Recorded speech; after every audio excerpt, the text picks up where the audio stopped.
Why, everybody's all weirded out tonight. All this Michael Myers crap. So I've told you the timeline where Michael gets caught after attacking Laurie. But in this one, not only did the writer know where the number 2 was on the keyboard, but Michael didn't get caught. Here's Halloween 2.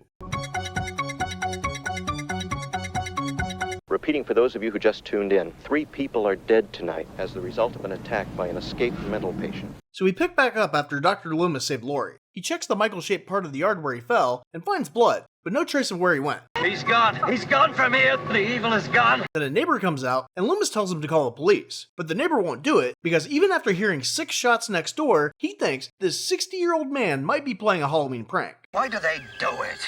Goddamn kids. So Loomis gets philosophical on his ass. You don't know what death is. When he could have just said, tell the cops I shot the escaped murderer, but he's getting away on foot. I told everybody.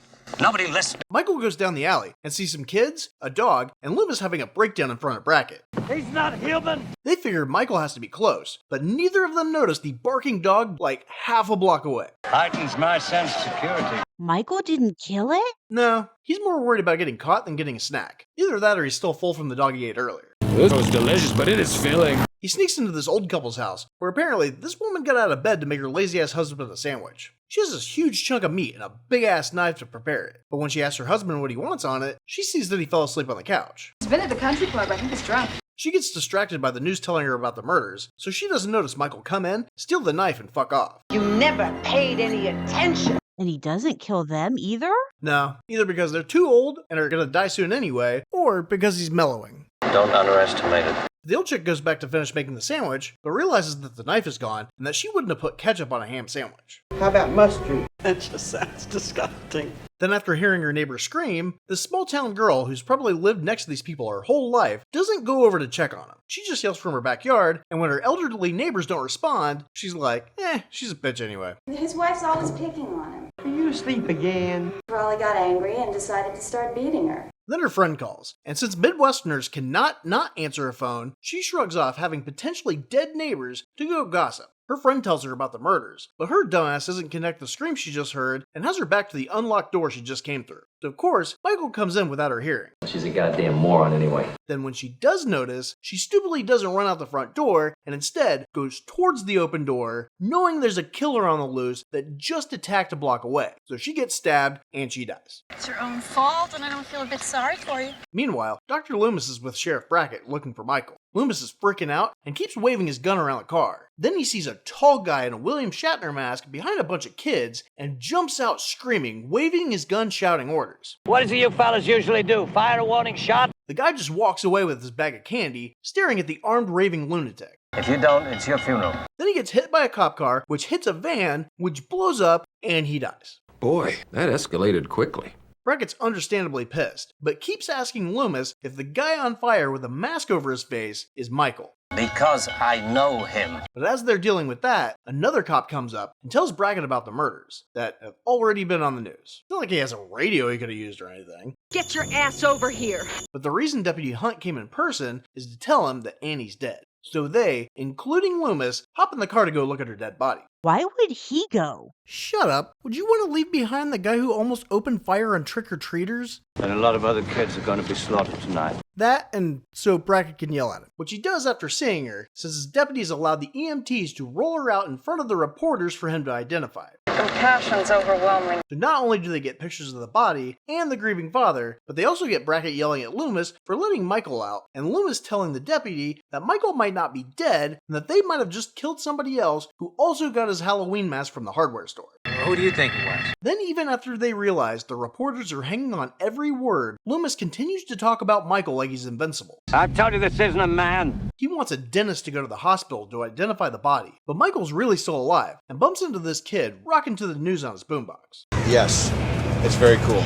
And just as they run into each other, the news says that Lorie's at the hospital, and there just happens to be a sign for the hospital pointing him in the right direction right there. This way! Lorie's talking to this EMT guy, Jimmy, because he keeps coming to check on her and tells her about Michael. See, she didn't know who was after her, but after he tells her, she's like, why did he target me? So I guess she forgot about going to his house this morning. You're not supposed to go up there. Yes, I am. Hey, babysitter! The head nurse kicks Jimmy out, then tries to call Lorie's parents again, but the phones are out. And this freaks Lorie out because she knows that Michael took the phones out before he attacked her the last time. Plus, she really shouldn't trust people in the hospital. When she got there, the nurse told Jimmy that the doctor on call was drunk, then all of them ignored Lorie when she was begging them not to knock her out. But of course, she's a good girl who doesn't want to be a bother. The old Girl Scout comes through again. The head nurse tells this candy striper to tell the security guard about the phones. He decides to look around and gives a radio to the girl that doesn't know how to use it and goes outside to look in a dumpster. He sees blood, but when he checks it out, gets attacked by a cat. Stupid cat! Could have been a skunk.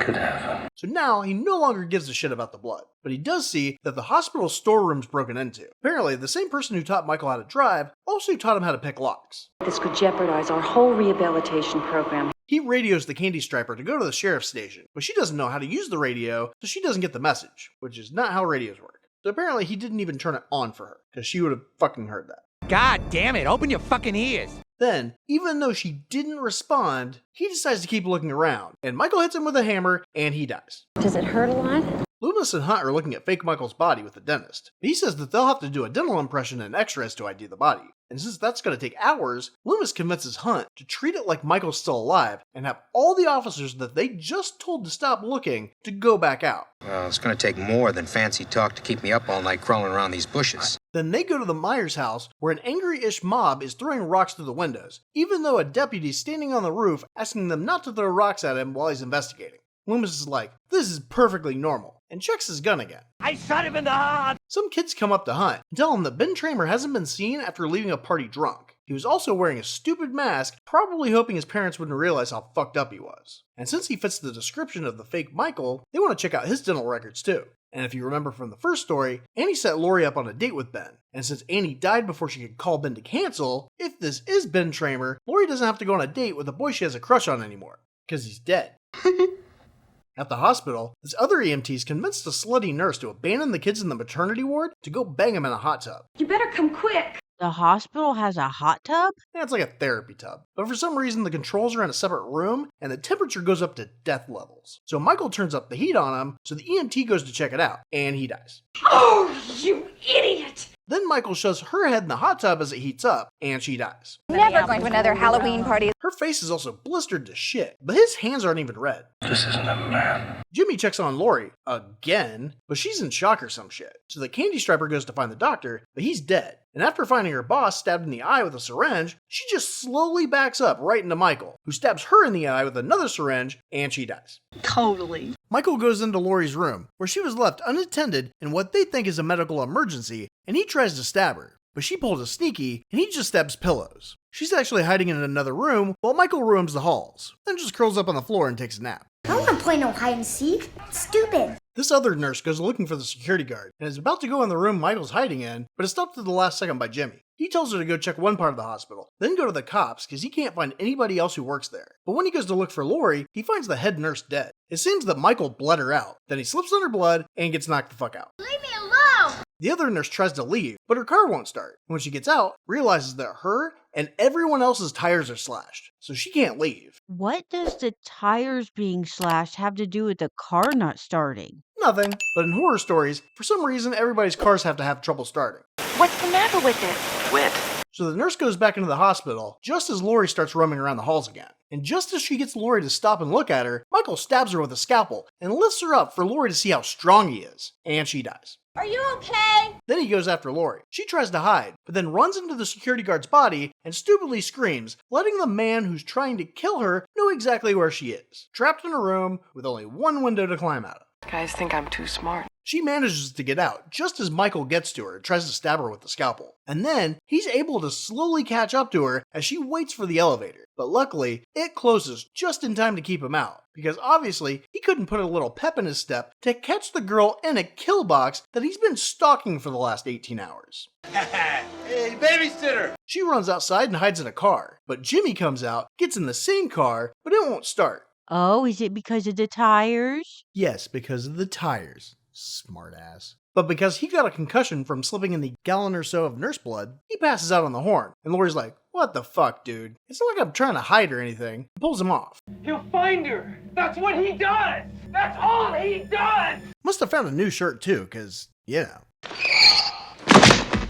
Earlier, Loomis and Hunt heard that Michael was at the elementary school, so they went to check it out. They found a little kid's drawing with a knife stabbed into the little sister. So either Michael was there, or that student needs to talk to a fucking therapist, which Dr. Loomis seems to overlook. His own goddamn doctor. Marion, the nurse that was supposed to transfer Michael with him, shows up to tell Loomis that the governor's ordering him back to the hospital, and he's even sent a marshal to make sure that he does. You're serious about it, aren't you? On the way out of town, Marion stupidly tells him that Lorie's actually Michael's little sister, and that she was adopted after their parents died. Then she's shocked when Loomis wants to go back to get her, especially after seeing the stabbed little sister drawing. Don't you see what he's doing here in Haddanfield? He killed one sister 15 years ago, now he's trying to kill the other. Hey, babysitter! The marshal says that they can't go back, so Loomis pulls out his gun, and he's like, okay. I'm convinced. As they get to the hospital, Lorie's dragging herself away from the car, but they don't see her or hear her whispering help me as they go inside. But once they've shut the door, she can scream really fucking loud. She's the scream. Then she gets up and hobbles her way to the hospital, but then sees Michael's behind her. Somehow, the people who don't work there locked the door, so she has to scream and pound on the door to get Loomis to let her in. Then Michael just walks through the glass door with no problem, and Loomis shoots him a few times. The marshal thinks he's dead, but Loomis has to remind him that dead people don't breathe. You can't kill the boogeyman. He tells Marion to call for backup in the marshal's car, but the marshal, who freely checked out the hospital once not held at gunpoint because he knew checking for a spree killer was more important than his orders, is like, but it's my toy, when it comes to her using his car radio. If we're going to play together, we must learn to share. Then he leans over to check on Michael, who slits his throat, and he dies. What have I got to lose? Except my job. Loomis and Lorie run away, but then stand in front of a window so he knows where they went. As he comes toward them, they realize maybe we should go hide somewhere else and go down the hall to another room. Loomis gives Lorie a gun, but she doesn't want protection from the guy who's been trying to kill her all night, so he just lays it at her feet. Then, he tries to shoot Michael with his gun, but finds out it doesn't have any bullets. It's too bad he doesn't check his gun after he's fired it, instead of just randomly around children. So Michael stabs him in the stomach. Then Michael goes after Lorie, who will now pick up the gun. She calls him by his name, which stops him for a second, so he can tilt his head like, how do you know my name? You're famous! Oh, I didn't recognize you. Then she shoots him in both eyes, so he blindly starts swinging at her. And while he does that, Loomis starts opening all the oxygen tanks. Lorie does the same thing, then runs out of the room. Then, Loomis lights the lighter Hunt gave him earlier for a cigarette he didn't want, and blows them both up, and he dies. But Michael walks out covered in fire to go after Lorie. But then after about 16 feet, falls flat on his face, and he dies. The festival of Samhain. In order to appease the gods, the druid priests held fire rituals. Prisoners of war, criminals, the insane, were burned alive. October 31st. Now, is there anything else that we can do for you? Yes. I'm afraid you don't have a choice. You promised me. I know I did. You're wasting time. Every other word you say is either hell or shit or damn. I guess I just fuck up all the time. But you love me. Yeah, I'm an idiot. Happy Halloween.